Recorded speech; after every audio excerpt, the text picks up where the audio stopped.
দেশে ফিরেছেন মালয়েশিয়ায় অবস্থানরত জনপ্রিয় ইসলামী বক্তা মাওলানা মিজানুর রহমান আজহারী। বুধবার নিজের ভেরিফাইড ফেসবুক পেজে তিনি নিজেই এ তথ্য নিশ্চিত করেছেন।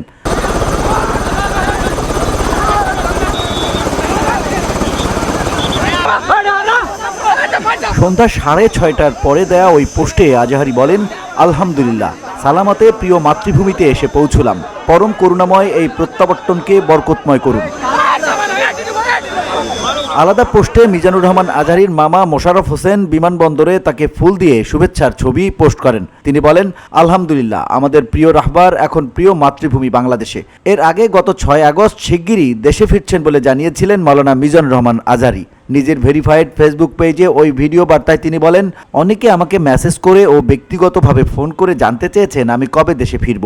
আমি তাদের বলতে চাই আমি দ্রুতই দেশে ফিরব। আপনাদের সঙ্গে দেখা করার অপেক্ষায় আছি আমি নিজেও। শিগগিরই সাম্য, মানবিকতার মুক্ত স্বাধীন বাংলাদেশে আমি আপনাদের সঙ্গে সাক্ষাৎ করতে চাই।